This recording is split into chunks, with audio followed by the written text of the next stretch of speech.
Hey kiddos, Hetzel here, coming at you today with some important information about your reading log assignment. So I've had quite a few emails already this week about, well, Hetzel, how do I know what my reading schedule is?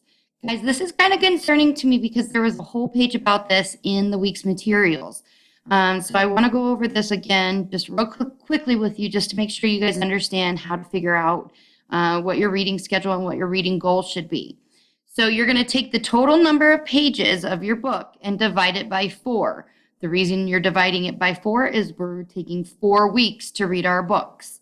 So you're going to take the total number of pages and divide it by 4.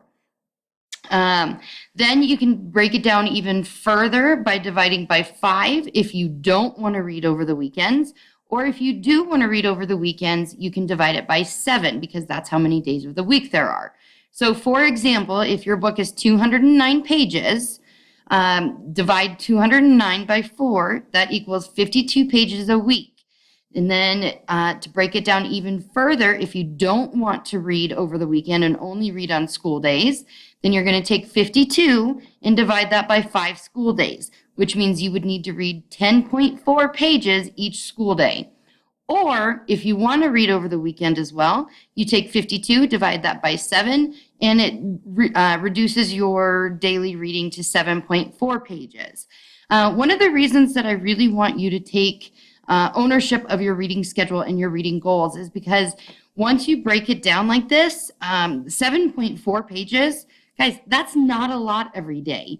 10.4 pages still is not a heck of a lot of reading to do. Based on your reading ability and how fast you read, 10.4 pages or 7.4 pages may only take you 15 to 20 minutes a day. So please understand that if you are breaking down your reading appropriately by the schedule that I'm asking you to set, it really is a manageable chunk. Okay, so let's look at the actual reading log assignment. So when you are looking at the reading log assignment, you are going to be choosing 10 vocabulary words each week. Now, these vocabulary words, you guys, they should be grade appropriate and age appropriate, but I don't want you choosing words that are easy just so that this assignment is easy. I want you to challenge yourself, and I want you to really pick out words that you honestly are unfamiliar with or that you have heard before, but you really don't understand what they mean. By choosing these words, you're really going to help build your vocabulary, not just in your head, but when you're speaking as well. And that's going to be important as you get ready to go into high school next year, that you can have a varied word choice in your vocabulary and that we're not using the same basic, I like it a lot kind of sentences in your writing. So please, please, please take the vocabulary seriously and choose words that are just unfamiliar to you or just outside your comfort zone. Don't pick the easy words, please. And then you're going to do some extension activities. Now, there are 7 extension activities that I have given you to you that you may choose from. You're only going to be able to do each of those activities once. So don't think you can just do the same activity each week. Each reading log is going to be completed once a week. And so you will have a total of 4 vocabulary extension activities that you will need to do.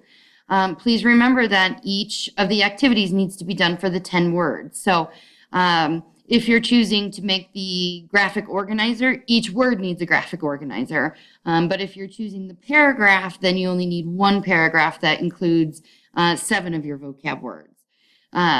Please let me know if you have questions about that. And if you have an idea for a vocabulary extension activity outside the ones that I have for you, please let me know. And all you have to do is ask, and I'm pretty open in saying yes to your ideas.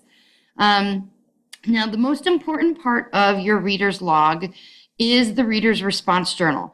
And the PEA format is expected in these. And if you are still struggling with the point evidence analysis type of writing, I'm going to include the PEA video underneath this video. And please watch it again.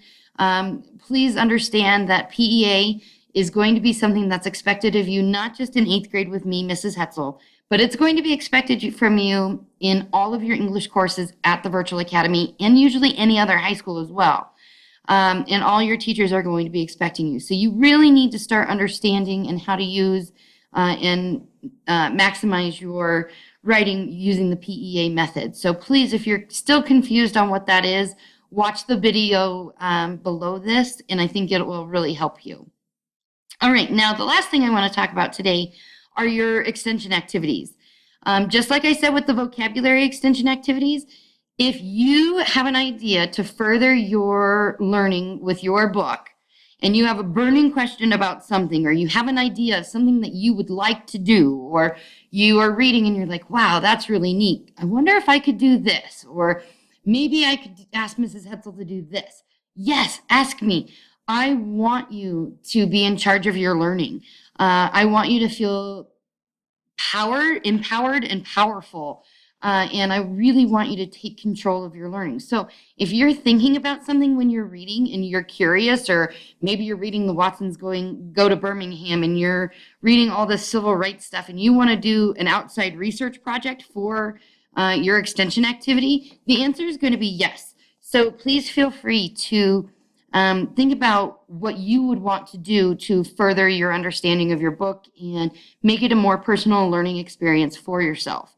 I want you to feel empowered, and so take control of your learning by coming up with some of your own ideas. That's great.